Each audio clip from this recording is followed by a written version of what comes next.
विठ्ठला विठ्ठला विठ्ठला विठ्ठला विठ्ठला विठ्ठला विठ्ठला विठ्ठला विठ्ठला विठ्ठला विठ्ठला विठ्ठला विठ्ठला विठ्ठला विठ्ठला विठ्ठला विठ्ठला विठ्ठला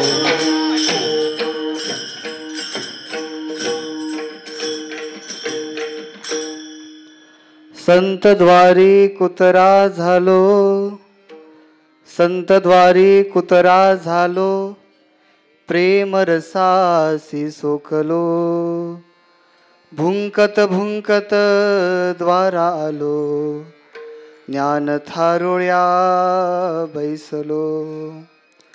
कुतरा भुंकत आला हिता, कुतरा भुंकत आला हिता, संती हात ठेविला माथा, भुंकत भुंकत द्वारा आलो, ज्ञान थारोळ्या बैसलो. कुतऱ्या गळ्याची साकळी, कुतऱ्या गळ्याची साकळी, केली संतांनी मोकळी, भुंकत भुंकत द्वारा आलो, ज्ञान थारोळ्या बैसलो. एका जनार्दनी कुतरा, एका जनार्दनी कुतरा, दात पाडून केला बोचरा, भुंकत भुंकत द्वारा आलो, ज्ञान थारोळ्या बैसलो. विठ्ठला विठ्ठला विठ्ठला विठ्ठला पुंडलिक वरदा हरिहर विज्ञानदेव तुकाराम, पंढरीनाथ भगवान की, माऊली ज्ञानेश्वर महाराज की जय. तुकाराम. हे कृष्ण करुणा सिंधू, दीनबंधू जगतपते, गोपेश गोपिकांताय, राधाकांत नमोस्तुते. वाच्छाकल्पतरुभ्यश्च कृपा सिंधु एव च, पतितानाय पावनेभ्यो वैष्णवयोभ्यो नमो नमः. पांडुरंगा करो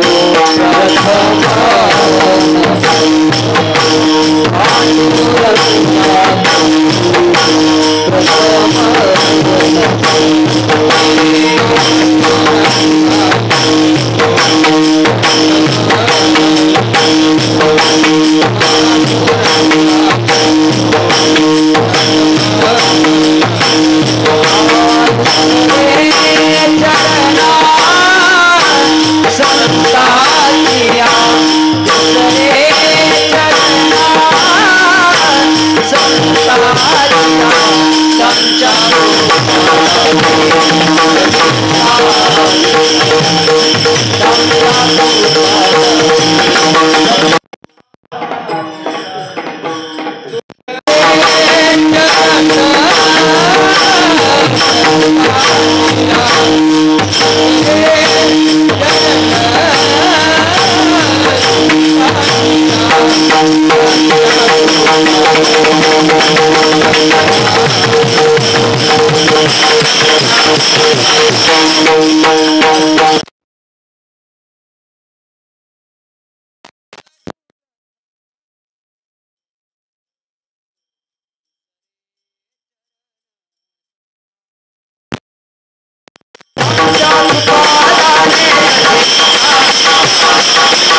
बाबाजी सद्गुरु दास तुका मस्तक हे पाया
प्रस्तुत प्रसंगात घेतलेला अभंग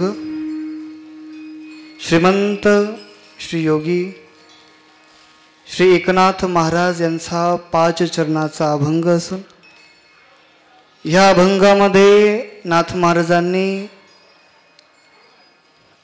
संतांची महती प्रकट केलेली आहेत. त्यांची महिमा ह्या अभंगातून ते प्रकट करत आहेत. ते म्हणतात की संतांचा सहवास प्राप्त झाल्यावर आम्हाला कोणता कोणता लाभ प्राप्त होतो, कोणता कोणता लाभ मिळतो, त्याची यादी त्यांनी इथं मांडलेली आहे. सर्वात प्रथम ते सांगतात की संतांचं द्वार प्राप्त झाल्यावर तिथे सर्वात प्रथम आम्हाला प्रेम मिळतं. प्रेम रसासी सोकलो. 2 नंबरला ज्ञान मिळतं. ज्ञान थारोळ्या बैसलो. 3 नंबरला ते आमच्या हिताच्या गोष्टी करतात आणि हिताच्या गोष्टी करत असताना आम्हाला मोहातून बाहेर काढतात. संती हात ठेविला माथा. 4 नंबरला ते आमच्या बंधनातून, संसाररूपी बंधनातून आम्हाला मुक्त करतात. कुत्र्या गळ्याची साखळी केली संतांनी मोकळी. आणि 5 नंबरला विकाररूपी ते दात पाडून आम्हाला बोसरं करतात. एका जनार्दनी कुत्रा दात पाडूनी केला बोथरा. विठ्ठल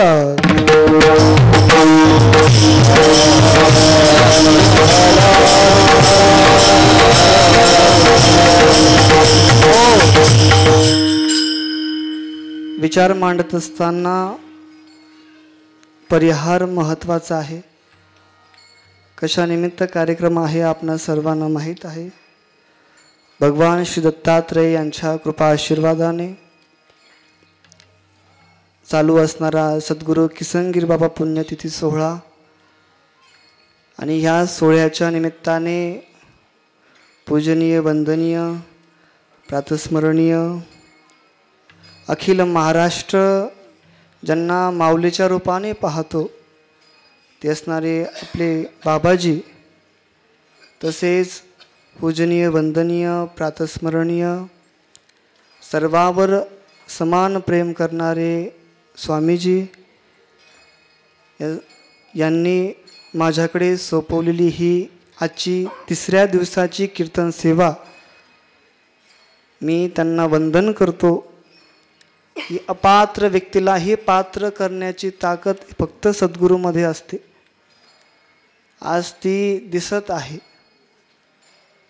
आणि विचार करण्याची गरज आहे. तुम्ही पहा, पूज्य राधाकृष्णजी महाराज म्हटले होते मागं, त्यांचा एक व्हिडिओ व्हायरल झाला.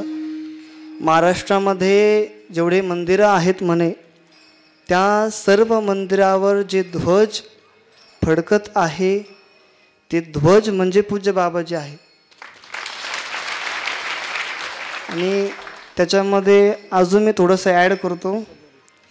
दत्त मंदिरावर प्रत्येकाने ध्वज पाहिला. आता ध्वज आहे पण त्याच्यावरती लाईट चमकत आहे. तो लाईट म्हणजे पूज्य स्वामीजी आहे. दोघींचं एकरूप झालेलं आहे. मला काय सांगायचं ते तुम्हाला कळालं असावं. विठ्ठल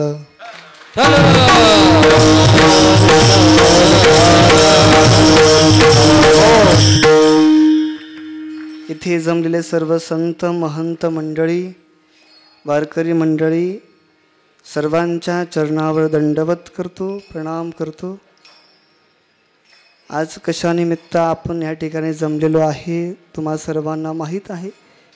सद्गुरू किसनगिरी बाबा पुण्यतिथी सोहळा दरवर्षीप्रमाणे मोठ्या उत्साहाने आपण सर्वजण साजरा करत राहिलेलो आहे. देवगडला यायचं म्हटलं की फार आनंद होतो. जोपर्यंत किसनगिरी बाबाच्या चरणावर माथा टेकत नाही तोपर्यंत समाधान नाही. एकदा माथा टेकला की समाधान प्राप्त होतं आणि समाधान प्राप्त होऊन थोडीशी उणीव बाकी असते. बाबाचा चेहरा पाहिला की ती पूर्ण होते. विठ्ठल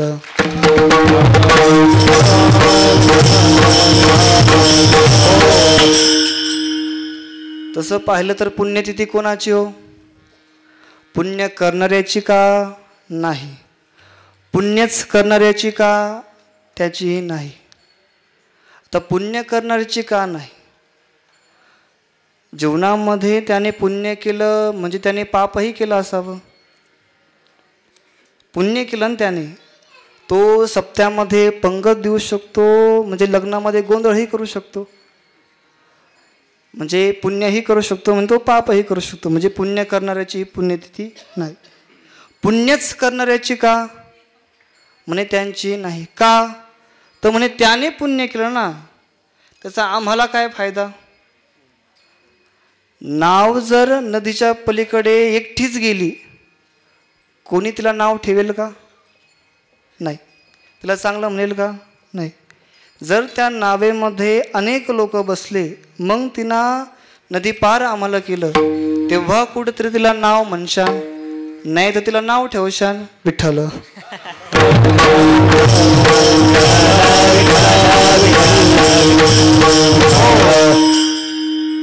म्हणजे पुण्य करणाऱ्याची हीच पुण्यतिथी नाही.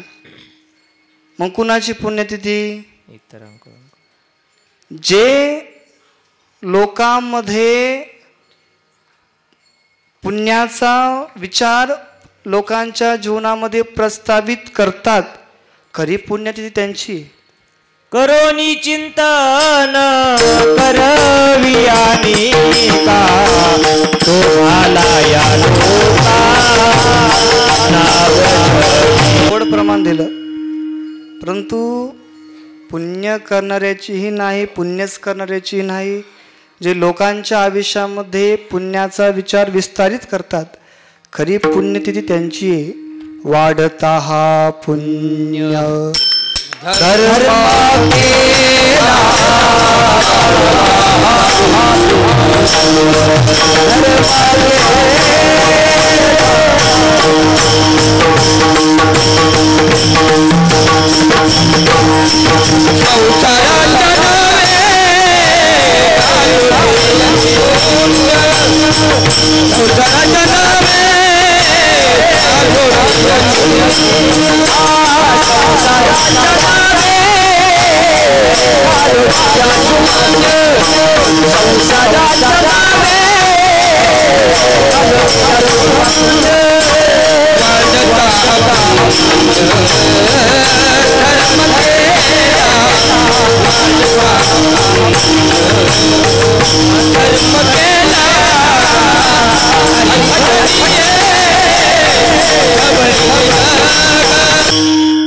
संसाराच्या नावे घालून या शून्य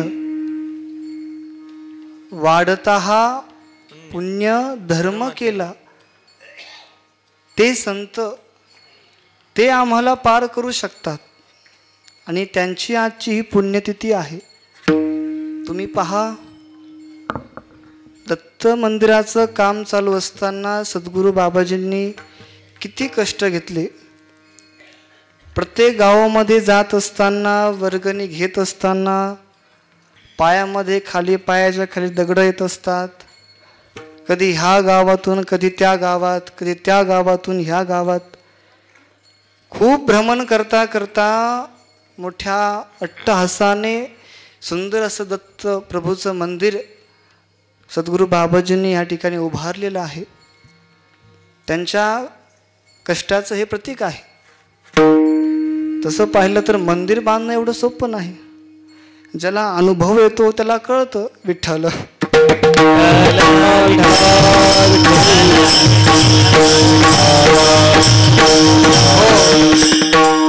त्याने तो त्या काळात बांधलं. आम्ही तरी आत्ताचे आहे. त्या काळात पैशाचाही तुटवडा, माणसांचाही तुटवडा, तरीसुद्धा एवढं सुंदर असं मंदिर इथं उभारलेलं आहे. आणि मंदिराचं काम चालू असताना खूप चमत्कार देखील घडलेले असावेत आणि असलेलेच आहे, घडलेले आहे.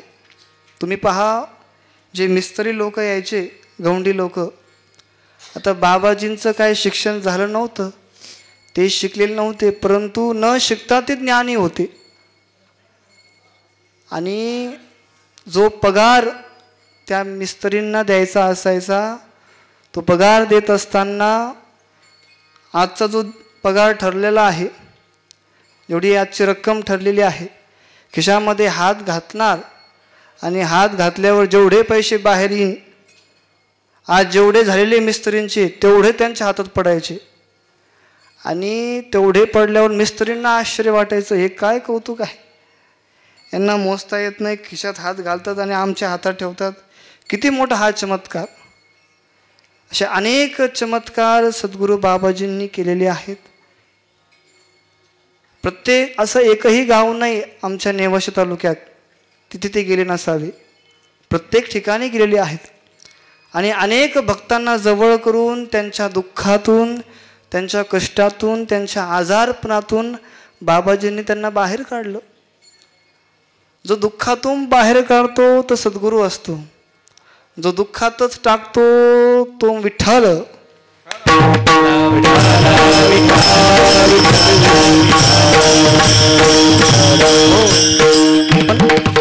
ते कळलं पाहिजे.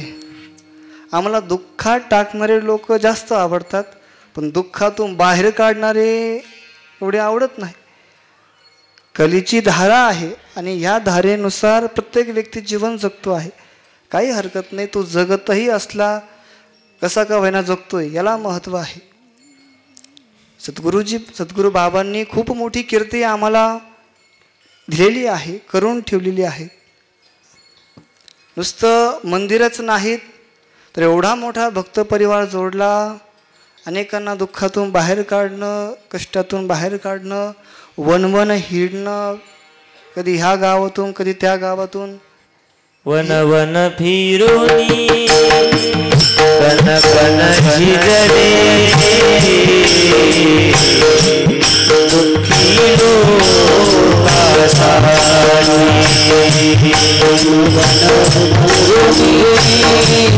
कन कन झिजले दुःखी वन वन फिरुनी कन कन झिजले दुःखी लोकासाठी. वन वन फिरुनी कन कन झिजले दुःखी कधी आगावी कधी जागावी आपुल्या भक्तांसाठी.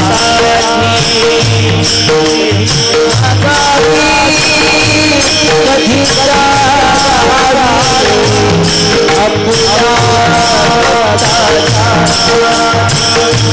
कधी आगावी कधी जागावी आपुल्या भक्तांसाठी. धन्य झालो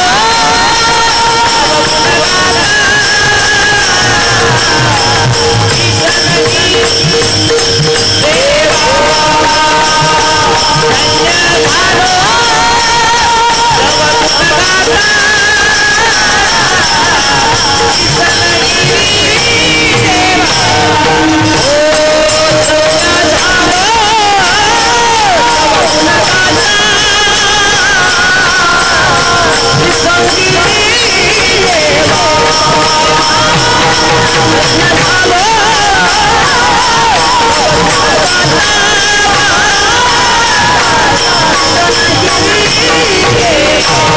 मोठी कीर्ती त्यांनी मागं ठेवलेली आहे, करून गेलेले आहेत. नुसतं मंदिरच नाही, भक्त परिवाराला जोडणंच नाही, एवढीच कीर्ती नाही, तर सर्वात मोठी एक कीर्ती बाबाजींनी करून ठेवलेली आहे आम्हा सर्वांसाठी. तुम्ही सर्वांनी श्यामंतक मणी ऐकला असावा. श्रीमद देवी भागवतामध्ये किंवा श्रीमद महापुराणामध्ये याचा उल्लेख आहे. आपण सर्वजण जाणत आहात. किती भांडणं त्या श्यामंतक मण्यापासून झाले. सतराजित राजाकडे मिळाला, सतराजितून इकडे, तिकडून तिकडे, जामवंताकडे. देवाला सुद्धा भांडण करावं लागलं. कशासाठी? श्यामंतक मण्यासाठी. नेमकं असं काय होतं त्या श्यामंतक मण्यामध्ये की एवढे भांडणं तिथे झाले, करावे लागले?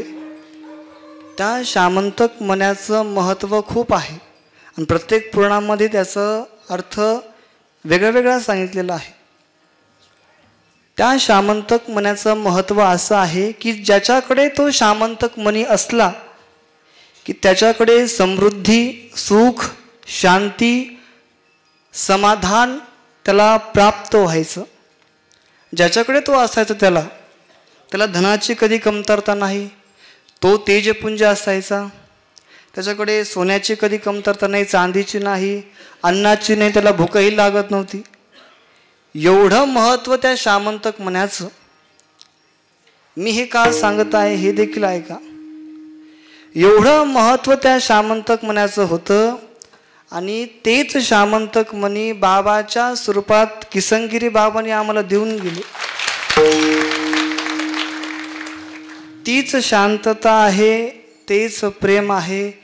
जिथे जाईन तिथे मंदिराची उभारणी लगेच होते. आणि म्हणजे हातामध्ये जादू आहे, त्यांच्या चेहऱ्यामध्ये जादू आहे. काय जादू आहे ते आम्हालाही आतापर्यंत कळलं नाही, पण जादू आहे. ते ज्याला कळालं त्याला कळालं, ज्याला नाही कळालं त्याला वळलं विठ्ठल.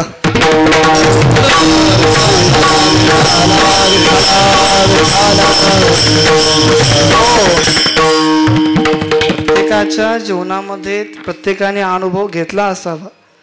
आम्ही कमी कालावधीमध्ये घेतला. आम्ही तर तुमच्या सगळ्यांपेक्षा खूप लहान आहे आणि अज्ञानी पण आहे. त्या अनुषंगाने थोडेफार विचार मांडण्याची पात्रता बाबाजींनी दिली म्हणून आम्ही मांडतो आहे. एवढं प्रेम कोण करणार आहे की नाही? प्रत्येक व्यक्ती येतो बाहेरून, प्रत्येक व्यक्तीला विचारणार दर्शन घेतलं का, कुठून आले, जेवण झालं का, जेवण केलं का. आईसारखं हृदय बाबाचं. विचार करण्याची गरज आहे. आणि कितीही आम्ही थकून जर बाहेरून आलो ना, बाबाचं मुख पाहिलं की आपोआप शांत होऊन जातो, समाधान प्राप्त होतं. असं वाटतं सगळं थकवा निघून गेला. एवढं तेज चेहऱ्यावर आहे. काही काही लोक सांगतात, असं मी बोलू नये आता, काही काही लोक म्हणतात आधी दत्तगुरु दर्शन नंतर घेऊ, देव मंदिरातच आहे. पण पहिलं बाबाचं दर्शन घेऊ. एकदा बाबा गेले तर विठ्ठल.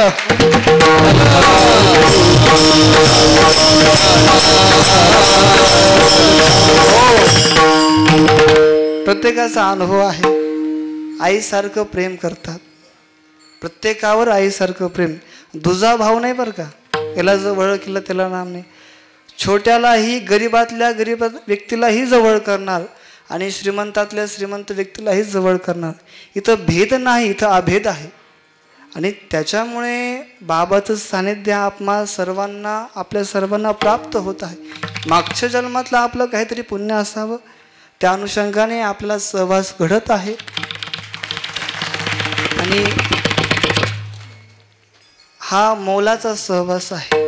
विचार करा, एखाद्या आईचं मूल जर दुःखात असलं, संकटात असलं, तर त्याचं दुःख व्यक्त करण्यासाठी पळत पळत आईकडे जातं आणि संपूर्ण दुःख संकट सांगून मोकळं होतो. आई त्याचं निवारण करते.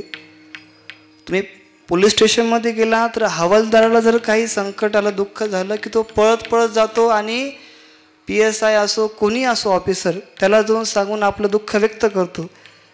ते ऑफिसर त्यांना त्यांच्या दुःखातून बाहेर काढतात पुढे नौकर जर दुःखा संकटात असेल तो पळत जाऊन आपल्या मालकाकडे जातो, तिथे आपलं दुःख व्यक्त करतो आणि दुःख व्यक्त करून तो मालक त्या नौकराचं दुःख हरण करून घेतात, त्याला शांत करतात.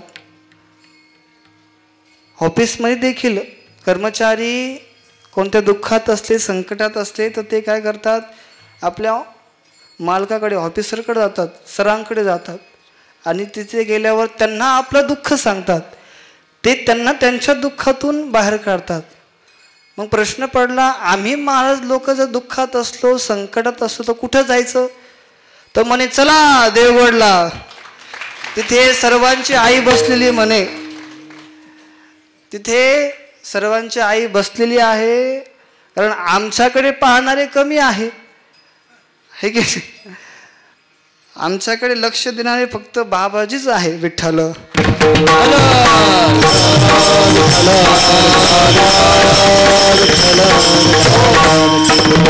आम्ही सर्वजण त्यांची लेकरं आहे, त्याच्यामुळे आमचं दुःख कोणी पचू शकत नाही. तुम्ही संसारामध्ये तुम्ही एकामेकाचे दुःख पचू शकणार, पण महाराज लोकांचं दुःख पचवण्यासाठी फक्त बाबाजीच आहे आणि ते आमचं दुःख पचवू शकतात, आम्हाला त्या दुःखातून बाहेर काढू शकतात. एवढं प्रेम, एवढं वात्सल्य बाबा प्रत्येकावर करतात. आईसारखं प्रेम आहे. कोणी माऊलीची उपमा देतं, कोणी नाथ महाराजांची देतं, पण मी आईची उपमा देतो. विठ्ठल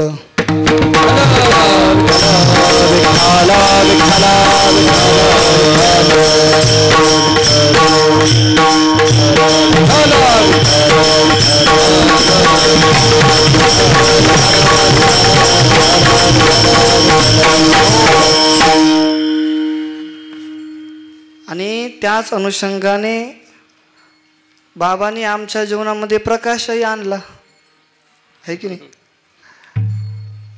सद्गुरू किसनगीर बाबाने आम्हाला पूज्य बाबाजींची ओळख करून दिली, आमच्या जीवनामध्ये बाबाजींना आणलं. पण सद्गुरू परमपूज्य बाबाजींनीही आमच्या जीवनामध्ये पुन्हा प्रकाश आणला, है की नाही.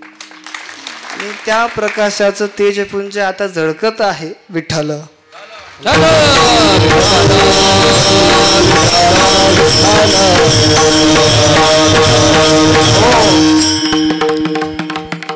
घड्याळात वेळ निघून चालली, इथं वेळेचं फार बंधन आहे.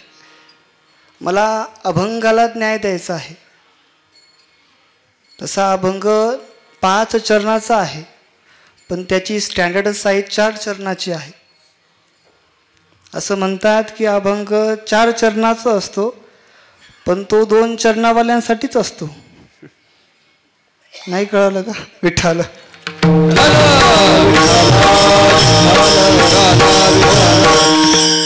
4 चरणाचा अभंग 2 चरणावाल्यासाठीच का असतो, की 2 चरणावाल्याचं चाल चलन 4 चरणासारखं होऊ नये, म्हणजे झालं. विठ्ठल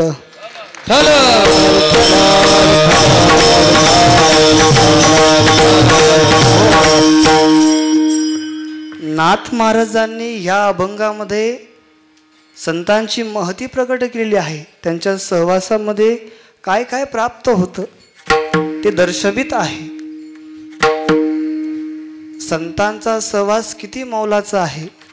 लोकांनी विचारलं, तुम्ही एवढा सहवास का इच्छितात? नाही म्हणे, त्यांच्या सहवासात खूप काही मिळतं. मला त्यांच्याकडे पाहिल्यावर माझ्या मनामध्ये भाव उत्पन्न होतो, प्रेम उत्पन्न होतं, आदर उत्पन्न होतो. लोकांना विचारलं, का बरं असं काय केलं? म्हणे संतांनी. अहो, संतांनी काय नाही ते केलं असं विचारा. खूप काही केलेलं आहे. संत हे जगाच्या हितासाठी धडपड करतात. त्यांना प्राण्यांचीही चिंता आहे, मनुष्यांचीही चिंता आहे. ते दोघांनाही समप्रमाणात पाहतात. प्राण्यांचाही हेवादेवा करत नाही आणि मनुष्यांचाही करत नाही. दोन्ही समप्रमाणात त्यांची दृष्टी सारखी आहे. एकदा जगाच्या साठी, जगातल्या लोकांसाठी, जगातल्या प्राण्यांसाठी धडपड आहे. विचार करा, एकदा एका नदीच्या कडेला काही समाज जमला होता आणि एक सद्गुरू, एक साधू पुरुष त्या वाटेने निघाले. त्यांनी पाहिलं की नदीच्या कडेला हा समाज कशासाठी जमला आहे. त्या अनुषंगाने तो साधू पुरुष तिथे पाहण्यासाठी गेला आणि गेल्यावर त्यांनी पाहिलं की नदीमध्ये मगरीचं भांडण चालू आहे. एक मगर दुसऱ्या मगरीसोबत युद्ध करते आणि सर्व समाज बघत राहिलेला आहे, हसत राहिलेला आहे.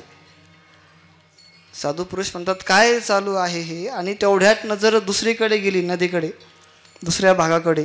तिथे एक खेकडा पाण्यामध्ये डुबत होता आणि डुबत असताना त्या साधू पुरुषाची नजर त्याच्याकडे गेल्यावर त्यांनी लुंगी वर घेतली आणि नदीमध्ये उतरले. आणि समाज पाहत राहिला. अहो, कशासाठी तुम्ही खाली उतरले? म्हणे ह्या खेकड्याला मला वाचवावं लागेल.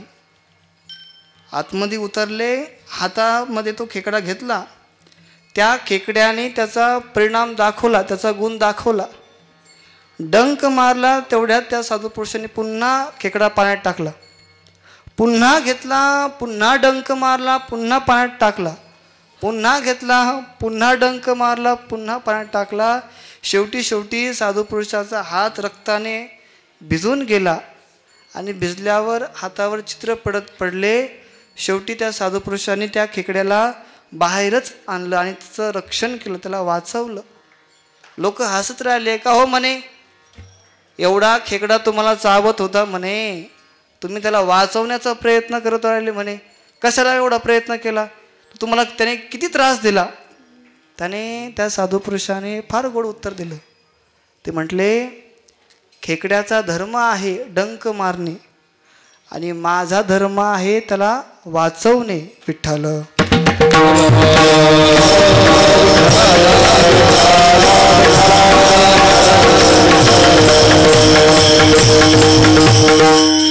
बुडत से जन न देखावे, हे जन न देखावे डोळा, त्यांना पाहवत नाही म्हणे, म्हणून येतो कळवळा. त्यांना कळवळा येतो. संतांना फार दया येते. आपल्या संबंधाने संतांना फार दया आहे. एकदा संत कबीर घरामध्ये बसले असताना त्यांची पत्नी दळण दळत होते. दळण दळत असताना ज्यावेळेस गहू त्या जात्यात जायचे आणि ती दळण व्हायचं, त्याचं पीठ निघायचं. निघत असताना संत कबीराने पाहिलं त्या जात्याकडे आणि पाहिल्या डोळ्यातून ढळाढळा अश्रू व्हायला निघाले. एवढे अश्रू निघाले, रडत राहिले संत कबीर. तेवढ्यात त्यांचे गुरु तिथे आले आणि आल्यावर म्हटले, का हो कबीर, आपण का रडत आहात? तर कबीर म्हणतात की मला हे पाहवत नाही म्हणे. गुरुजींना कळालं, बरोबर आहे तुमचं, परंतु तुम्ही विचार करू नका, सगळेच दळले जाणार नाही. जात्याकडे गेल्यावर त्या वर्षाला काय म्हणतात, तळी वर उचलली आणि त्या खुंटीपाशी, खुंटीच ना, त्या खुंटीपाशी काही दाणे पडलेले होते. ते दाणे त्यांच्या गुरुजींनी त्यांना दाखवले. पहा म्हणे, जो या आरीपाशी, आरी त्याचं नाव आहे, जो या आरीपाशी एकरूप झालेला आहे, तिथे त्यांच्या चरणाशी स्थिरावलेला आहे, तो वाचला जाणार. पण जो आरीपासून लांब जाणार तो संपून जाणार. विठ्ठल.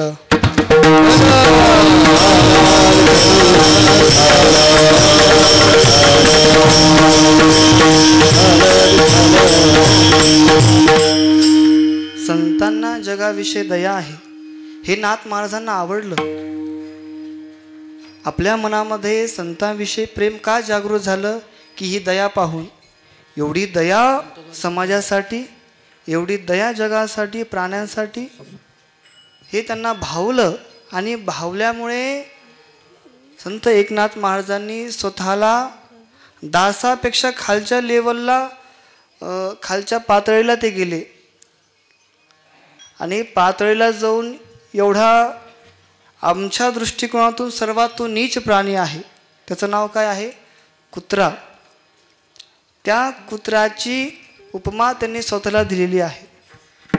हो, लोकांनी विचारलं का हो तुम्हाला दुसरं दास दिसले नाही का, तुम्ही दासाची का दिली नाही, तुम्ही भक्ताची का दिली नाही.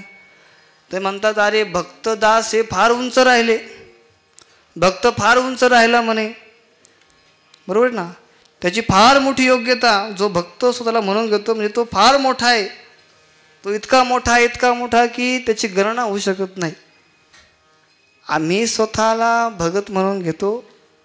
विचार करण्याची गरज आहे. नाथ महाराजांकडे पाहिल्यावर आमचं भगत निघून जातं. विठ्ठल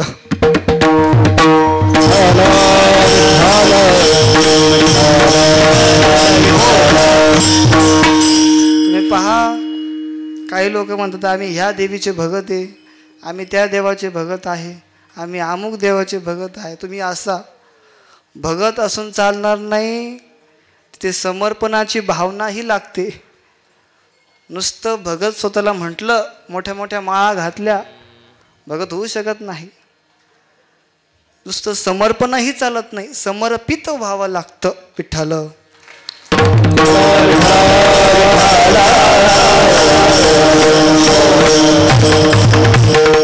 म्हणून भक्त नको म्हणे, मी स्वतःला भक्त मानत नाही. दासही नको म्हणे, दासही फार मोठी लेवल आहे म्हणे. भगत झाला की कदाचित अहंकारही होऊ शकतो, दास झाला क्वचित कधी का होईना अहंकारही होऊ शकतो.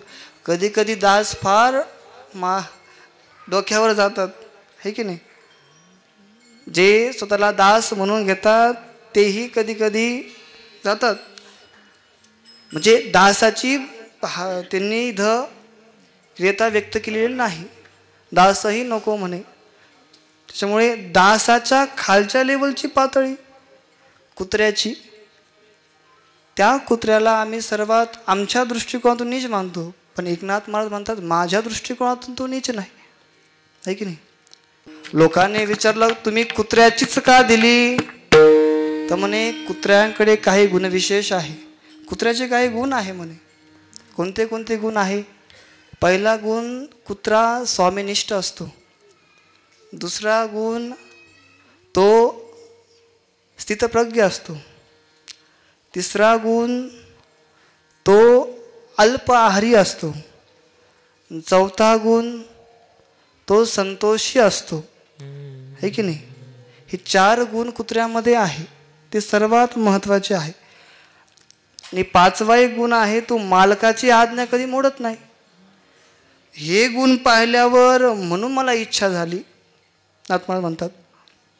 आणि झाल्यावर मी ते स्वतःला उपमा देऊन घेतली म्हणे. आता विचार करा, स्वल्प संतोषी किती मोठी पदवी आहे. स्वल्प संतोषी तुम्हाला कळालं असावं. स्वल्प आहारी आहे, कमी जेवणार, अत्यंत कमी. जेवढं दिलं तेवढं. अर्धी भाकर टाकली तो अर्धी खाणार, पूर्ण टाकली पूर्ण खाणार. झोपही कमी आहे. आणि मालकाची आज्ञा कधी न मोडणारा आहे. त्याने का म्हटलं की तो पळत आला. आम्ही इकडं का म्हटलो की बोटवरती होतात. विठ्ठल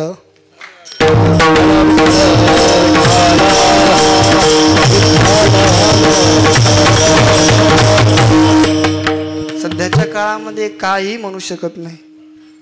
या म्हणावं लागतं फक्त, है की नाही. का आणि जा डिक्शनरीतून काढून टाका शब्द. आमचं फार अवघड आहे, कठीण आहे काही गोष्टी. त्याच्यामुळे जीवनामध्ये कुणाला काही बोलणं हेही फार अवघड आहे. उपदेश करणंही अवघड आहे. आणि उपदेश जरी केला, तो म्हणतो मला केला, मला केला तो उपदेश. तो कुणाला ज्ञान सांगतोय मला. म्हणजे तिथे मलापणा, मीपणा, माझेपणा येतो. आणि हे आल्यावर थोर हानी होती आमची. आणि त्याच्यामुळे जीवनामध्ये कुणाला बोलणं सुद्धा चुकीचं आहे. समोरच्याची चूक असतानाही त्याला बोलता येत नाही, एवढी मोठी गोष्ट असते. तुम्हाला तर जाऊन द्या, आमचं तर फार अवघड आहे. गप्प बसायचं, फक्त शांत राहायचं, एवढं करू शकतो. कशामुळे झालं माहिती का? हे मीपणामुळे झाले. प्रत्येक व्यक्तीला असं वाटतं की मला मोठं म्हणावं, मला आमदार म्हणावं, मलाच मोठं म्हणावं, हे प्रत्येकाला वाटतं.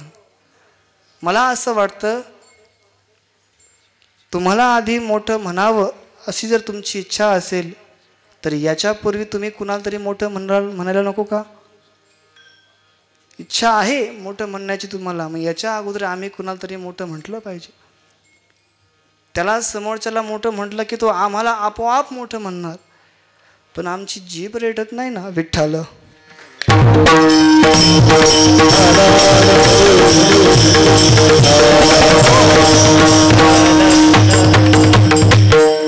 जीवनामध्ये ह्या गोष्टी महत्त्वाच्या आहेत आणि प्रत्येकाने केल्या पाहिजे धारण.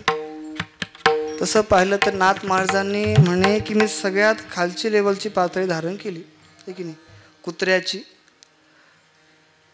नाथ महाराज म्हणतात रस्त्यावर फिरणारे मोकाट कुत्रे नाही बरं का, संतांच्या द्वारामध्ये असणाऱ्या स्थितप्रज्ञ कुत्र्याची मी उपमा दिलेली आहेत. पहिलं चरण संत द्वारी उतरा झालो,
मनामध्ये त्यावेळेस भाव प्रगट केला होता. पण देवाच्या कृपेने, गुरुजींच्या कृपेने मी झालो म्हणे संतद्वारी कुतरा झालो, प्रेम रसासी सोकलो. इच्छा होते पूर्ण झाली आणि तिथं मी स्थितप्रज्ञ होऊन गेलो म्हणे. इथं संतांच्या द्वारामध्ये असणाऱ्या कुत्र्याची स्थितप्रज्ञता ते दर्शवित आहे. तिथे मी राहावं अशी मनात भावना होती आणि ती पूर्णही झाली. त्या अनुषंगाने मी तिथे राहत गेलो राहता त्या सद्गुरूची, त्या संतांची एवढी कृपा मला प्राप्त झाली की ते एवढं माझं प्रेम करत गेले. प्रेम करता करता करता मी ते सोकून गेलो म्हणे, आहे की नाही.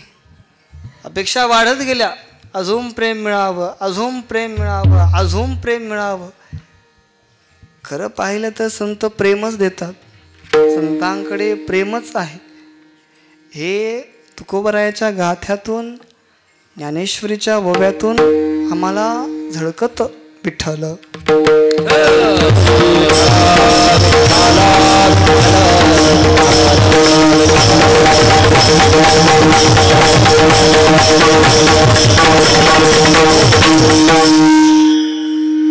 प्रेमाची परिभाषा जीवनामध्ये फार मोठी आहे. प्रत्येकाला ते मिळतंच असंही नाही. प्रेमासाठी खूप लोक अट्टहास करतात, पण ते मिळतंच का शक्य नाही. कुणाला शक्य होतं, कुणाला अशक्य आहे. आता ज्याला शक्य आहे त्याचं प्रारब्ध आहे, आणि प्रारब्ध आहे म्हणून त्याला प्राप्त होत आहे. मग आपण जळण्याची काही भावना नाही, त्याला प्राप्त होतंय ना, मग खूप आनंद घेऊन द्या. कदाचित त्यांची कृपा आमच्यावरही येऊ शकते आणि ते प्रेम आमच्याकडे येऊ शकतं आणि येणारच, पण त्याच्यासाठी आम्हाला नम्रता धारण करावी लागेल. विठ्ठल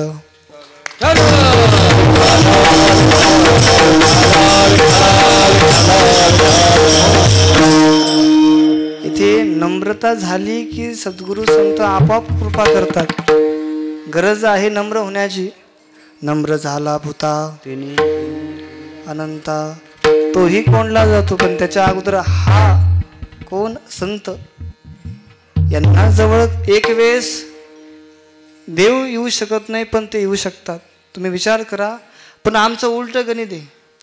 आम्ही यांच्याकडे कमी जातो, साधू संतांकडे आम्ही कमी जातो, पण मंदिरात जास्त जातो. का? देव मुका आहे म्हणून. ज्या वेळेस देव बोलायला लागेल तिथे आम्ही एक मिनिटही थांबणार नाही. इथे हे बोलतात म्हणून तिथे जातात. जोपर्यंत ते शांत आहे तोपर्यंत नाही. देव बोलायला लागले की पहिलं कर्म विचारेल. विठ्ठल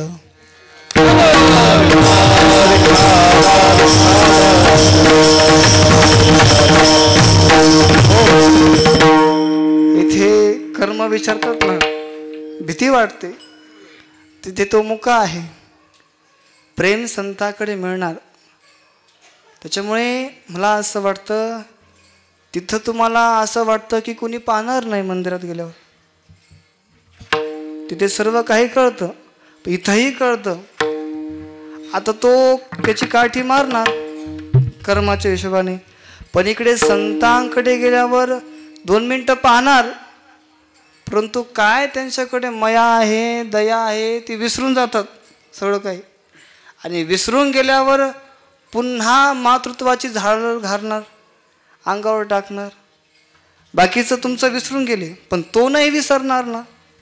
हा विसरून जातो. हे संत विसरून जातात, पण देव विसरत नाही. तसं देवाकडेही प्रेम आहे, पण ते यांच्याकडून तिकडे आहे. विठ्ठल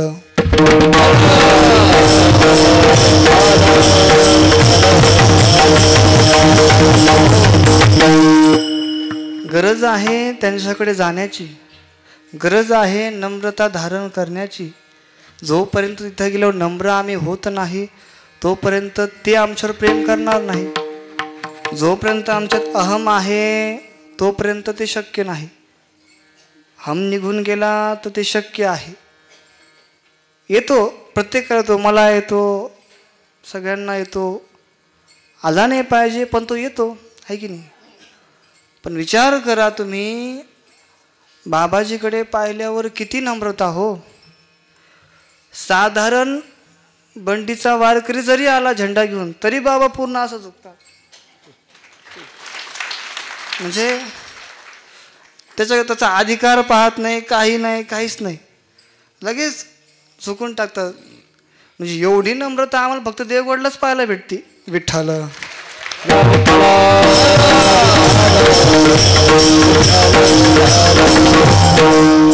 किती प्रेम. माझ्याकडे ते भरपूर अनुभव. एक दिवस आम्ही आलतो सगळं कीर्तन करून प्रवचन करून संध्याकाळी 5 वाजता, आणि आल्यावर बाबा म्हटले जेवणाचं काय म्हणे. मी तर म्हटलं बाबा उपाशीच आहे. अरे राम राम राम म्हणे, जेवण तर केलं पाहिजे ना. लोकांचं काय म्हणे, लोक 2 टाईमचे मोकळे होतात. येऊस्तर बाबाला येऊस्तर खूप फोन, पण बाबाचं कीर्तन झालं की जेवण केलं का काय केलं काहीच नाही. खूप सांगितलं बाबाने. तिथून पुढे आता डबा ठेवायला लागलो गाडीत. विठ्ठल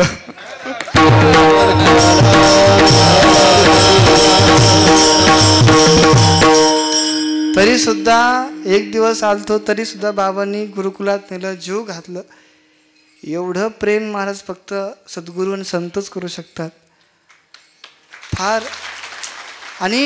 फार कधी कधी विचार येतो मनामध्ये, कस काय एवढे विचार एवढे उच्च कोटीचे आणि कस काय एवढी स्मरणशक्ती काय कुठून येतं. एवढं संस्थान पाहून प्रत्येकाकडे लक्ष, फावडं कुठं ठेवलेलं आहे हे 2 वर्षांनी सांगणार.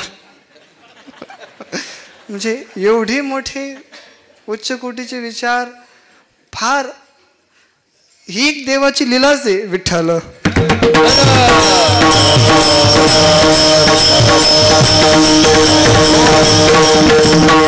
आमचं काल काय खाल्लं हे ध्यानात राहत नाही. ही एक दैवी ताकद आहे.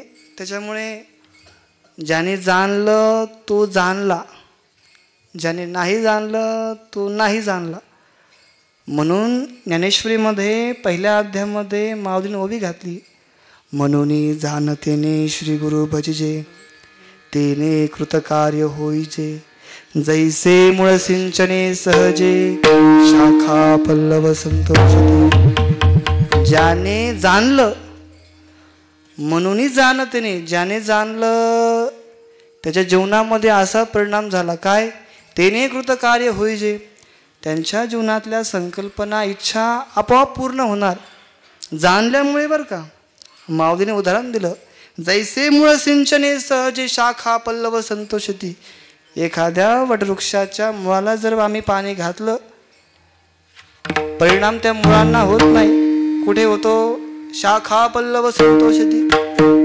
त्या पाण्याचा परिणाम त्यांच्या फांद्यांना, फुलांना आणि फळांना होतो.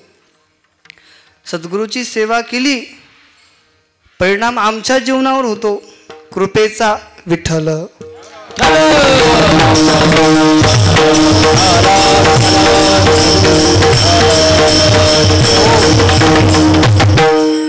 संतांची महती, सद्गुरूची महती अगणित आहे. नाथ महाराज तेच दर्शवित आहे आम्हाला. ते म्हणतात की म्हणून मी त्यांच्या द्वारामध्ये स्थितप्रज्ञ झालो आणि प्रेमाला सोकत जात असताना आता इतकी इच्छा वाढत गेली की कायमस्वरूपी इथं राहावं. पण लोकांनी विचारलं, तुम्ही आले कसे हो? भुंकत भुंकत आलो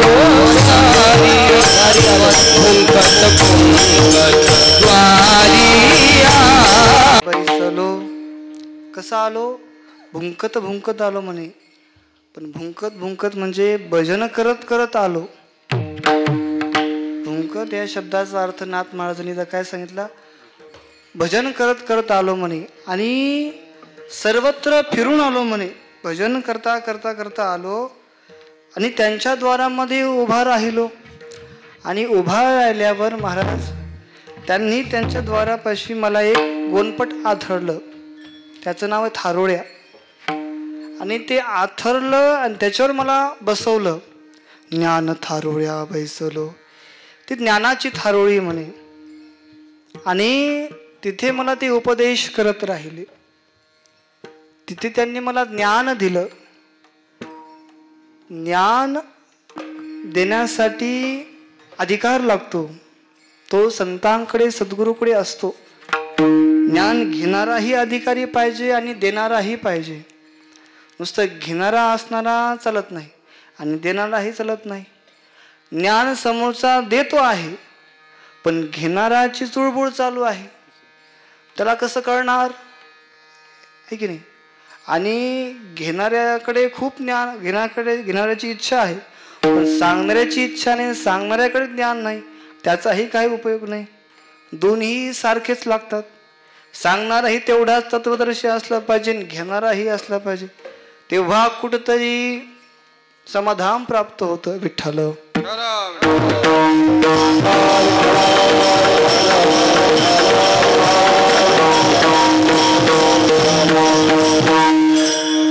आलो म्हणे इथं. पण तुम्ही का आले हो? तिसरं चरण. कुंतरा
लोकांनी विचारलं का आले? नाथ महाराज उत्तर देतात, कुत्रा भुंकत आला हिता, संती हात ठेविला माथा. माझं हित कळालं म्हणे मला तिथे, हित कळालं म्हणून आलो. आधी यापूर्वी मी सर्वत्र प्रत्येकाचं द्वार पाहिलं, पाहुणे रावळ्यांकडे गेलो, नातेवाईकांकडे गेलो, तिथे काय मला समाधान प्राप्त झालं नाही. तिथे मला माझ्या हिताच्या गोष्टी कळाल्या नाही. अहिताच्या कळाल्या पण हिताच्या गोष्टी काय कळाल्या नाही. इथे मला ते प्राप्त होत आहे म्हणून मी इथे आलो. प्रत्येकाचं द्वार पाहिलं म्हणे. प्रत्येक जण स्वार्थी आहे आणि तो स्वार्थ वृत्तीने भरलेला आहे आणि तो मला स्वार्थ शिकवत आहे. मी पाहिल्यावर माझ्या मने वीट उत्पन्न झाला त्या गोष्टींचा आणि वीट उत्पन्न झाल्यावर मला असं वाटलं की हे सर्व काही सोडून द्यावं, पण करावं काय? ज्ञान प्राप्त झालं म्हणे. मग त्या ज्ञानाने मला माझं हित कळालं. कालांतराने सद्गुरूच्या कृपेने ज्ञान प्राप्त झालं, हित कळालं म्हणून कुत्रा भुंकत आला हिता. मग ज्याला आपलं हित करून घ्यायचं आहे त्याने बाबाजींचे पाय घट्ट धरून ठेवावे. ज्याला हित नको आहे तो नाही आला तरी चालेल. विठ्ठल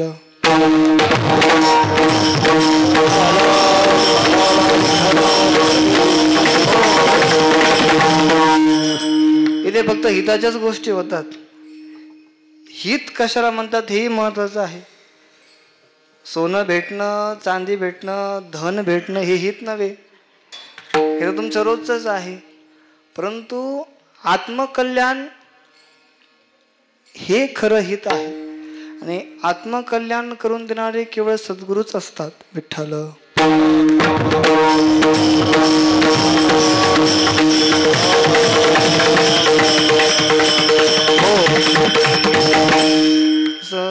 टायमिंगचं फार बंधन आहे. कधी कधी एवढी भीती मला आता वाटू राहिली की नाही कंबळ सुटावं.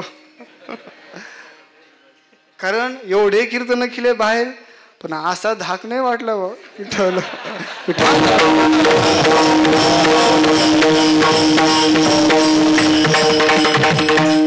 फार अवघड आहे हे. अनुभव ज्याला येतो त्याला कळतं, बरोबर आहे. ज्याला अनुभव नाही त्याला काही, ऐकणाऱ्याला काय वाटतं आहे की नाही? तुम्हाला काही नाही, इथं उभा राहून पहा त्यावेळेस कळतं. विठ्ठल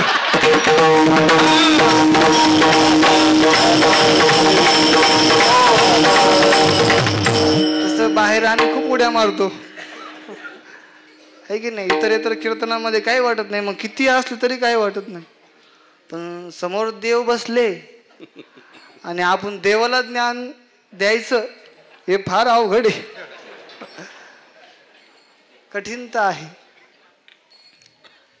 म्हणून हिताच्या गोष्टी कळाल्या पाहिजे. त्या इथं कळतात, इथं मिळतातही. सद्गुरूच्या संतांच्या सहवासात राहिल्यावर आम्हाला आमचं हित कळतं, हिताच्या गोष्टीही कळतात. संसारामध्ये काही नाही.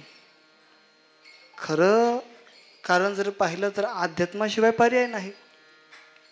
इकडे वळालेला व्यक्ती कधी त्याची फजिती होत नाही, पण कायमस्वरूपी संसारामध्ये अडकलेल्या व्यक्तीची फार फजिती आहे. तिथे तुम्ही त्याला हित मानत असाल हा भ्रम आहे, पण इथे हे हित दाखवणारे याचा दृष्टिकोन फार मोठा आहे. हे पुढचं आहे. संसार म्हणजे एक जाळं आहे, तसं केला पाहिजे बरं का, आहे की नाही.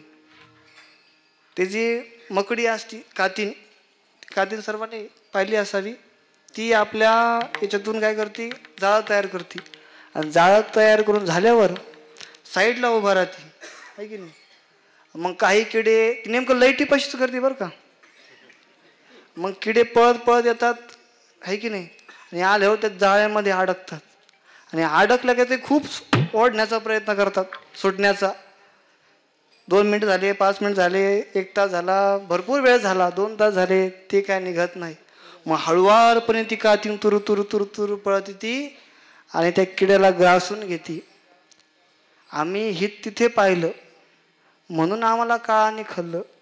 आम्ही जर सद्गुरूच्या संतांच्या सहवासामध्ये राहिलो, यांनी ज्या हिताच्या गोष्टी सांगितल्या त्याप्रमाणे जगलो, तर आम्ही कधी अडकणार नाही. विठ्ठल हो,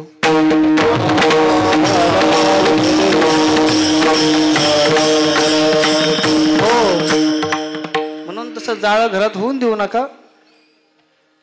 हे तुम्ही पहा, बाबाजीला एक जाळं सुद्धा आवडत नाही.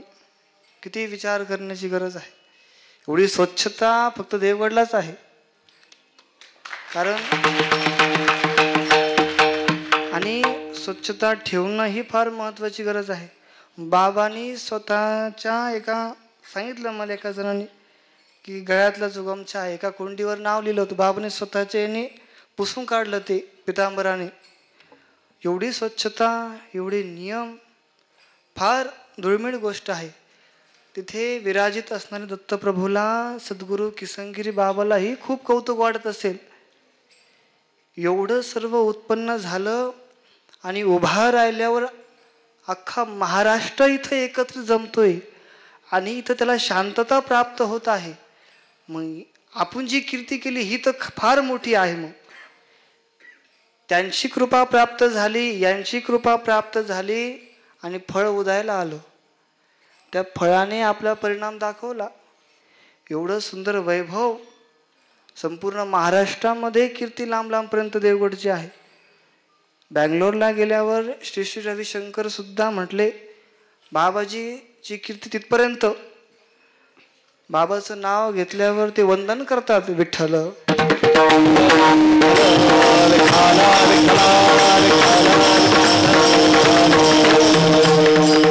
नुसते महाराष्ट्रातच नाही तर भारतात म्हटलं तरी चालेल.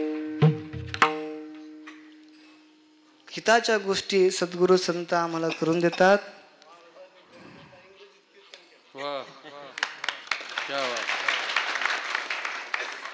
विठ्ठल विठ्ठल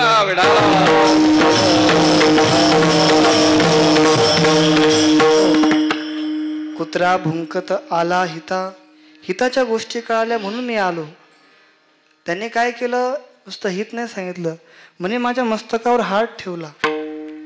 त्या हाताचा परिणाम फार मोठा झाला. तुम्ही विचार करा, गावबाची कथा तुम्हाला सर्वांना माहीत आहे. गावबा एकदम मूड मतिमंत आहे की नाही. त्याला बाकीचं काही येत नव्हतं. नदीच्या पलीकडे राहत होता. इकडे पुरणपोळ्या मिळायच्या नाथांच्या घरी म्हणून आला. आईने सोडू घातलं, गरीब परिस्थिती होती. पुढे नाथ महाराजांचा भावार्थ रामायण ग्रंथ ना, तो ते लिहित होते. लिहिता लिहिता नाथांनी लोकांना सांगितलं की मला आता समाधी घ्यायची म्हणे. समाधी घ्यायची आहे, याकरता तुम्ही सज्ज व्हा. लोकांनी विचारलं, अहो राहिलेला ग्रंथ तर पूर्ण करा. ते म्हटले माझा गावबा पूर्ण करेल. लोक हसायला लागले. का हसले की हा फार मूड म्हणे, याला काही येत नाही, काही कळत नाही, हा नुसता पुरणपोळ्या. लोकांनी त्याला विचारलं का काय करतो, पुरणपोळ्या. कुठे गेलता, पुरणपोळ्या. काय खाल्लं, पुरणपोळ्या. कधी आला पुरणपोळ्या, नुसतं पुरणपोळ्या, कारण त्याला तेच मिळायचं. कुठं? नाथांच्या घरी. कारण रोज पांडुरंगाला नैवेद्य महाराज पुरणपोळीचा. आणि तिथे राहत असताना नाथ महाराजांना विचार मनात आला, याचं कल्याण झालं पाहिजे. या अनुषंगाने नाथ महाराज माळ काढतात आणि ती माळ त्याच्याकडे देतात. अगोदर हातात घेतात, इकडं पहा रे तू गावबा, मी काय करतो ते लक्ष दे. मग एक मणी मागं लोटायचा म्हणायचं रामकृष्ण हरी, एक मणी मागं लोटायचा म्हणायचं रामकृष्ण हरी, एक मणी मागं लोटायचं म्हणायचं रामकृष्ण हरी. गावबाने पाहिलं, माळ हिचकली, तोडून टाकून फेकून दिली. नाथ महाराज रडले नाही हो. नाथ महाराज म्हटले काही हरकत नाही, दुसरा पर्याय पाहू. एक सुतळी घेतली आणि सुतळी घेतल्यावर नाथांनी एक गाठ मारली, रामकृष्ण हरी. एक गाठ मारली का रामकृष्ण हरी. याला थोडं वेगळं वाटलं. याने ती सुतळी हातात घेतली, याने एक गाठ मारली एकनाथ. कारण पुरणपोळ्या नाथांच्या खाल्ल्या, पुरणपोळ्याच्या व्यतिरिक्त फक्त त्याला एकनाथच माहिती होतं. म्हणून एक गाठ मारली का एकनाथ, एक गाठ मारली की एकनाथ, एक गाठ मारली की एकनाथ. एकनाथ नाम घेता सुख वाटले ता. अनंत गोपाळदासा, गोपाळदासांची आरती आहे, आरतीमध्ये वर्णन आहे. आणि त्या नाथांनी काय केलं, त्याच्या मस्तकावर हात ठेवला आणि परिणाम असा झाला की राहिलेला ग्रंथ गावबाने पूर्ण केला. लोकांना प्रश्न पडला की नाथांनी कुठं नाथ थांबले याने कुठून सुरुवात केली. विठ्ठल.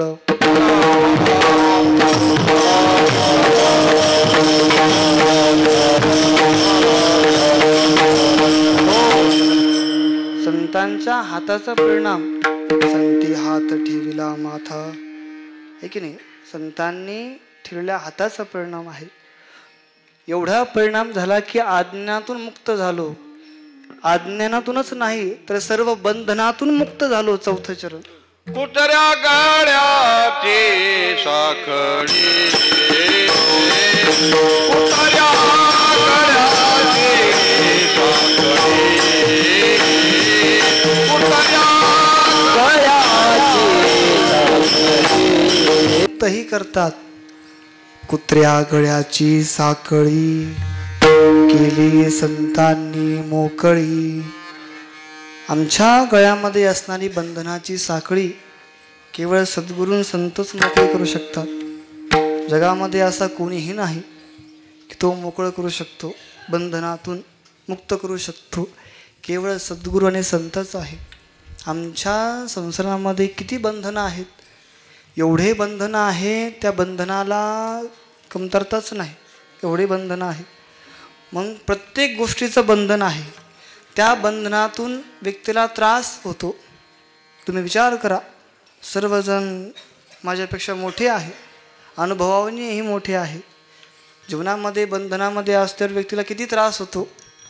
मग तो प्रपंचिक असो, राजकारणी असो, समाजकारणी असो, महाराज असो, साधू संत असो, कोणी असो, साधू असो, प्रत्येकाला बंधन आहे.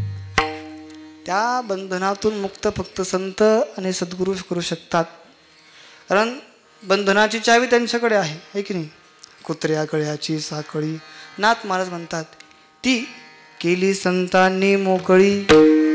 म्हणजे माझ्या गळ्यात जी बंधनाची साखळी होते म्हणे, त्या बंधनातून याच्यावर बोलण्यासारखं खूप आहे. ती साखळीची चावी उघडली, कुलूप उघडलं आणि ते मोकळं केलं म्हणे. मला मोकळं केलं बंधनातून, पण अजून जे माझ्याकडे विकार राहिले ते तसेच राहिले. मग शेवटी ते राहिलेले विकार त्यांनी तोडून टाकले.